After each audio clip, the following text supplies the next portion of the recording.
그러니까 이 파워 펌프를 갖다가 이제 전기로 돌린다는 얘기예요. 모터는 있어요. 여기 보면 파워 펌프를 모터로 돌려주기 때문에 휠하우스 앞쪽 어딘가에 아래쪽 하단에 펌프가 달려 있습니다.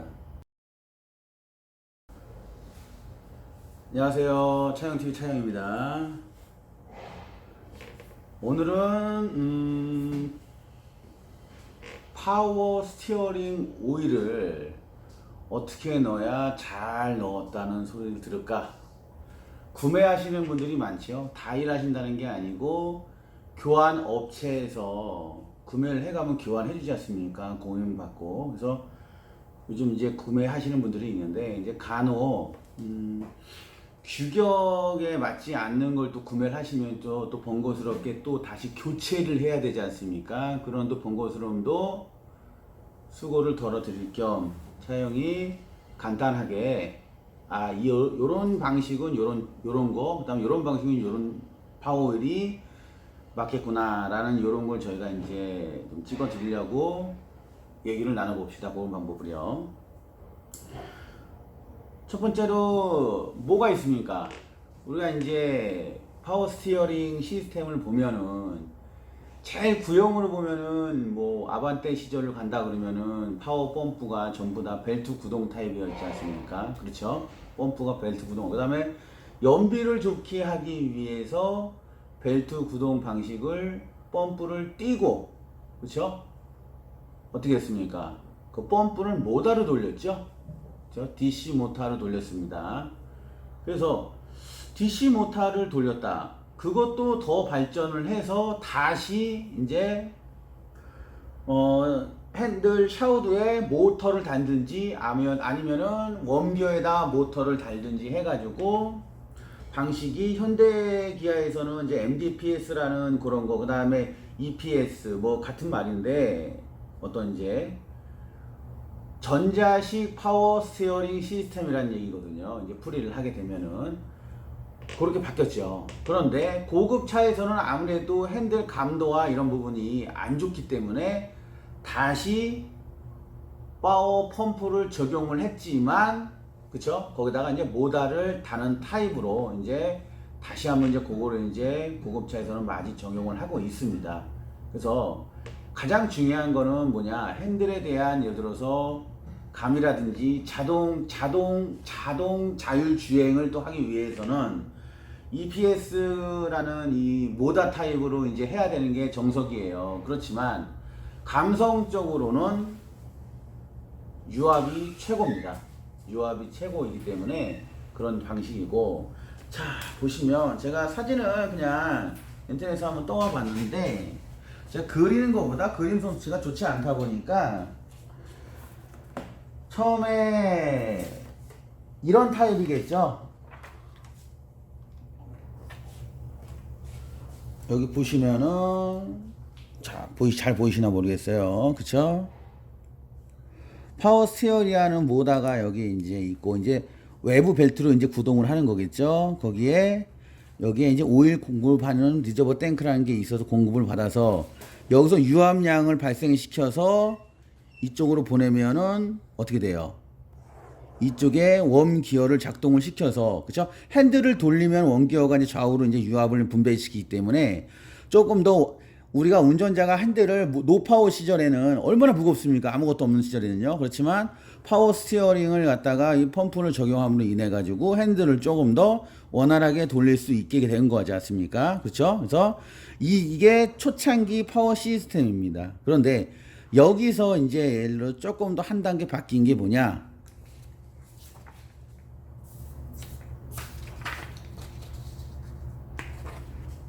자, 전자식 파워 스티어링입니다. 그러니까 뭐냐면 그러니까 이 파워 펌프를 갖다가 이제 전기로 돌린다는 얘기예요. 모터는 있어요. 여기 보면 파워 펌프에 모터는 있는데 그 모터의 힘을 갖다가 벨트로 돌리는 게 아니고 전기를 통해서 모터를 돌리는 거죠. 그래서 파워 힘을 작동하는 거죠. 그리고 이 스티어링 기아 시스템은 뭐 고급차를 위해서 여건 시스템도 있겠지만 그거는 이제 이 자리에서는 좀 말하면 복잡해지고, 유압 방식은 똑같은 방식이라고 생각을 하시면 됩니다. 이 펌프 방식만 얘는 벨트를 구동을 하는 게 아니고 DC 모터를 이용해서 파워 펌프를 갖다가 작동을 시켜서 유압을 갖다가 발생시킨다라는 얘기예요. 여기서 이제 뭐냐면 다시 한번 또 발전해서 파워 펌프도 없어진 거죠. 그쵸? 아예 전기 모터로 스티어링 축을 갖다가 여기 이제 핸들 축을 갖다가 돌리든지 이제 아니면은 여기에도 모터가 달린 타입들이 있어요. 쉐보레차 같은 경우라든지 수입차 같은 경우에는 얘를 이제 돌린다든지 그렇죠? 그래서 이런 식으로 이제 요즘 보면 자동 주행 기능 있는 차들은 이런 타입입니다. 그렇죠? 아까도 말씀드린 현대기아는 MDPS라는 말을 쓰고 전 세계적으로는 EPS라는 말을 쓰는 거죠. 그냥 전자식 파워 모터를 쓴다는 얘기예요. 그렇죠? 자, 그래서 이렇게 되면은 사람의 운전의 감성이 약간 떨어지니까 지금은 좀 고급 차에서는 이런 식으로 전기 모터를 이용한 파워펌프 방식을 조금 더 선호를 합니다. 자, 그러면 제가 한번 보자고요. 뭔지 아시겠죠? 현재 지금 3개의 종류로 지금 현재 이루어지고 있습니다. 이루어지고 있고요. 자, 그러면 아까 전자식 모터는 이제 더 이상 얘기 안 하겠습니다. 왜? 그건 이제 오일이 안 들어가지 않습니까? 오늘은 파워 오일을 어떤 게 적당하게 넣어야 좋냐 이런 걸 얘기한 거기 때문에 모터 타입은 아예 그냥 MDPS 뭐 EPS 방식은 이제 적고, 그러면 파워 스티어링을 보면은 보자. 제가 이제 잘 얘기하려고 써놨긴 했는데 아래에다가 파워 스티어링 그 플루이드를 보면은 여기 보시면 이제 두 가지가 이제 있습니다. 딱 이렇게 있는데 제일 여기 보시면은 이렇게 나와 있어요. 두 가지가 있지 않습니까? 자, 이 얘기하기 전에 간혹 이러신 분들이 있어요. 오토미션 오일 교환하고 나서 오토미션 오일 남으니까 파워 스티어링 오일 좀 그걸로 교환해 주세요. 뭐 정비사로서 이런 얘기하면 좀 그렇지만 망가지진 않겠죠. 그렇지만 선생님 뭐냐, 파워 스티어링 오일하고 미션 오일하고는 조금 다릅니다. 개념이요.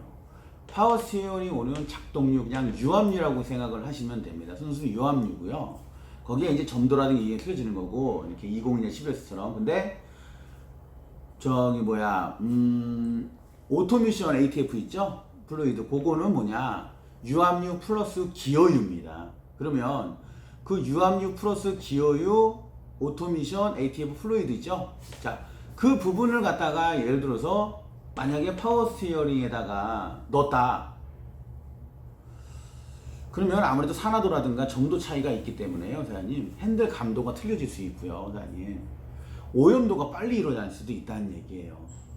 그렇죠? 그리고 전달력도 그만큼 둔해집니다. 기어유기 때문에요. 그래서 웬만하면 사장님들 이런 부분들을 갖다가 구하기 힘들다면 어쩔 수 없다면 뭐 진짜 어쩔 수 없습니다. 그렇지만 파워 스티어링은 유압유 파워 스티어링 전용을 넣으시는 게 답이다 라는 얘기입니다. 이제부터는 내가 오토미션 오일이 남는다고 해서 그거를 파워 오일에 교환해 주세요, 보충하세요, 안 됩니다. 대신 내가 도저히 파워 스티어링 오일이 제로예요, 앵꼬예요, 하나도 없어요.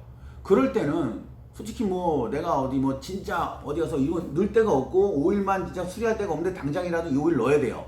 그럴 때는 최상은 미션 오일입니다. 미션 오일 아니라도 엔진 오일에 넣어라도 가동을 시켜가지고 우선은 끌고 와야 되는 게 원칙이겠지만, 교환이라든가 여기서 단순하게 보충할 때는 웬만하면은 오토미션 ATF는 넣지 마시라는 얘기입니다. 파워 오일로 넣으시라는 얘기예요. 그렇죠? 규격에 맞는 걸로. 자, 그러면 현재 전 세계에서 지금 보면은 여기 보면은 CHF 규격에 여기 보면 11S라는 예를 들어 가지고 파워 오일이 이제 파워 이제 저기 뭐야 플루이드가 있고, CH20이라는 플루이드가 있습니다. 그럼 이건 뭐냐 라는 얘기예요. 이건 뭐냐. 자, 우선 얘는 좀 두고, 이 11S는 현재 나온 차 중 파워 펌프가 벨트 쪽에서 그냥 달려있다. 거의 다 이거 쓰셔도 됩니다. 11S를 쓰셔도 됩니다. 너무 구형차 아닌 이상은요, 뭐 15년 전 모델, 그러니까 지금부터 15년 전 모델 아닌 이상은 내가 본네트를 열었는데 파워펌프가 보여. 벨트에 구동이 되고 있어. 그러면 11S를 전부 다 쓰셔도 됩니다. 그렇죠? 자, 간단히 생각하면 되고. 그 다음에 202. 내 차가 유압유를 쓰는 웜기어인데 펌프가 없어. 뭐 SM 차종이라든지 뭐 제너시스라든지 수입차 볼보라든지, 그쵸? 분명히 유압이에요.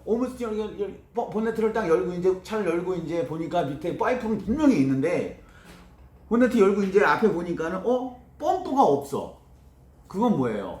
아까도 말씀드렸지만은 파워 펌프를 모터로 돌려주기 때문에 휠하우스 앞쪽 어딘가에 아래쪽 하단에 펌프가 달려 있습니다. 그러면 보충할 때는 엄청 힘들어요. 조그맣고 막 가려놓고 그래가지고 찾기도 힘들어요. 그럴 때는 파워 펌프가 본네트를 열었는데 안 보인다. 그런데 이건 유압을 쓰는 어떻게 해요? 웜기하다. 그럴 때는 202 CHF 202를 넣는 겁니다. 그렇죠? 자, 그러면 여기 정리를 해보자고요. 11S는 파워 펌프가 벨트로 구동되는 타입. 얘는 파워 펌프가 DC 모터로 구동되는 타입이라고 생각하시면 돼요. 자, 그러면 장단점을 보자고요. 11S보다는 202가 훨씬 그냥 점도성에서는 묽다고 보시면 됩니다. 큰 차이는 안 나지만 묽다고 보시면 되고, 그 다음에 유동성은 어떻게 해요? 빠르게 움직이는 거는 이제 가볍겠죠, 202가. 그 다음에 11S보다는 202가 온도 면에서도 훨씬 더 좋습니다. 높은 온도나 낮은 온도에서도 그런 점도 변화가 많이 없이 202가 좋아요. 그렇죠? 그렇지만 얘보다는 11S보다 202가 묽어요. 그렇죠? 묽기 때문에 어떻게 보면은 이런 분들이 있어요. 202 들어간 차에다가 11S를 넣으면 안 됩니까? 넣어도 크게 상관은 없는데 약간 핸들감이 무겁다고 합니다. 갈아보신 분들이요. 그렇죠?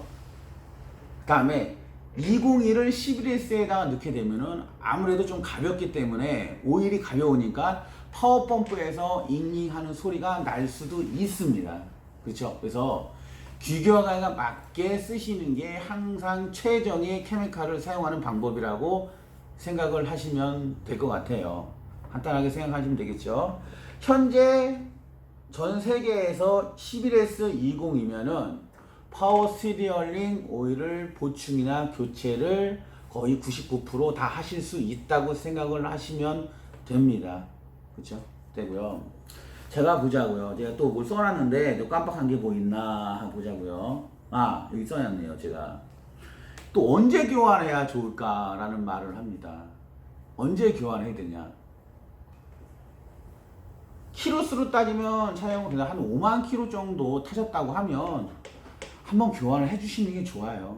한번 해주시는 게 좋고, 그 다음에 하시면서 위에 보면은 여기 보시면은 자, 여기 리저버 탱크가 있지 않습니까? 이게 필터예요.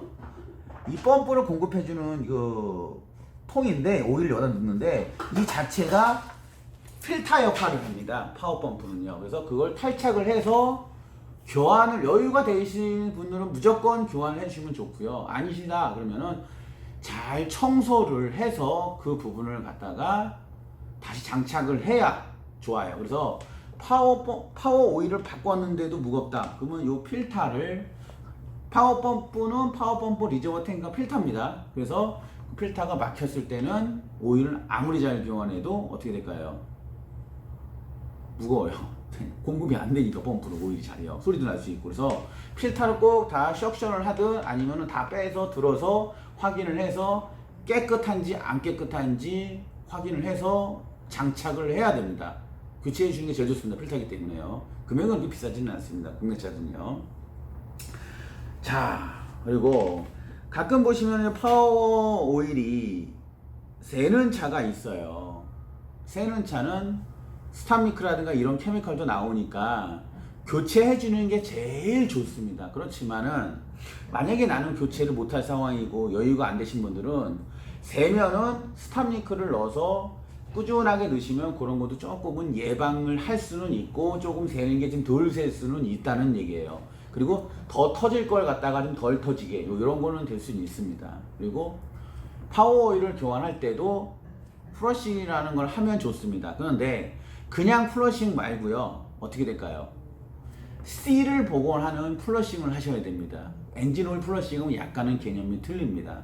오린이 새에서 예를 들어 가지고 밖으로 누출이 되거나 안에서 유압이 빠지는 경우가 발생되기 때문에 오린 탄성을 키워주는 플러싱을 하셔야 된다는 얘기죠. 그래서 플러싱 케미칼도 달라요. 근데 제가 여기서 막 들고 내가 일부러 안 하는 건 뭐냐, 샵마다 사용하시는 부분이 틀려요. 그러면 우리 시청자분들도 그래요. 이런 부분이 예를 들어 가지고 저하고 코드가 맞아 가지고 물어보시면 댓글 남기세요. 제가 그냥 그때는 이제 과감하게 뭐 예를 들어 가지고 재료라든지 하는 방법 이런 거 제가 전수해 드리겠습니다. 그렇죠? 그렇지만 요즘 또 그런 거 대세보다 그런 질문들이 많이 들어와요. 케미칼을 넣는다고 해서 100% 만약에 그 부분을 개선되거나 예를 들어 가지고 수리가 되는 거는 아니에요. 그렇죠? 사람도 우선은 아프기 전에 약을 먹어서 이게 많이 개선이 되고 좋아졌으면 딱 좋은데 그러지 않으면 수술 똑같습니다. 차도요. 케미칼을 넣어서 어느 정도 나아지거나 그냥 뭐 타시는 동안 버틸 수 있으면 버티는데 그게 아니다고 하면 여유가 되시거나 이게 아니다고 하면은 그 부분을 교체를 해야 된다는 얘기죠. 자, 여기까지고요. 자, 요것도 아까도 말씀드렸습니다. 이게 뭐냐 항상 우리나라는 댓글 제가 잘 달아주려고 빨리 달아주려고 노력은 합니다. 그래서 늦으면 이틀, 빠르면은 저희가 바로 달아드리고, 더 만약에 급하시다 그러시면은 전화 주세요. 전화번호 밑에 있지 않습니까? 전화 2006에 연구하나 전화 주시면 차량 바꿔달라고 하세요. 그러면 저희가 그 부분에서 해드리겠습니다. 다음 영상은 조금 더 뭐 재미난 영상이 있거나 정비 영상이 있으면은 또 올려보는 자리로 만들어 보겠습니다. 항상 시청 감사하고요. 구독, 좋아요도 눌러주세요.